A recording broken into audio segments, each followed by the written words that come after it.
Ay, ang ganda naman na to. Makapagpabili kaya kay Papa Dave. May pera kaya siya? Pagpabili na.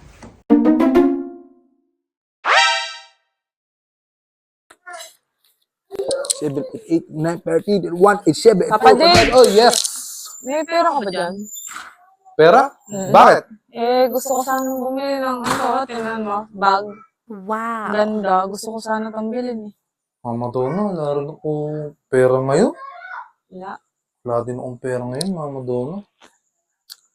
Okay. Saka na lang. Ganda kasi oh. Munti ka na ako doon. Okay, tutuloy ko na yung pagbibilang ko. 1, 2, 3, 4.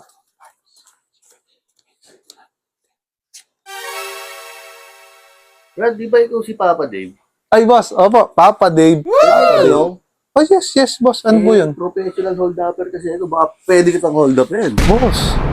Boss, baka naman pwedeng iba na lang hold upin mo, boss. Hindi pwede eh. Nakita na kita eh. Boss, Amin na yan. kailangan ko to, boss. Hoy! Papa Dave, sabi mo wala kang pera! Ay, kaibigan ko to. Oh, Nagtatrabaho to sa lending. Ay, Di ba ganun? kailangan mo ng pambili ng bag? oo. O, nangihiram ako sa kanya. Ay, gano'n. Napakabait mo naman. Thank you kayo sa pagpapayaram kay Papa Dave. Thank you. Diyan na kayo. Mabili na ako ng bag. Uy, sama ko!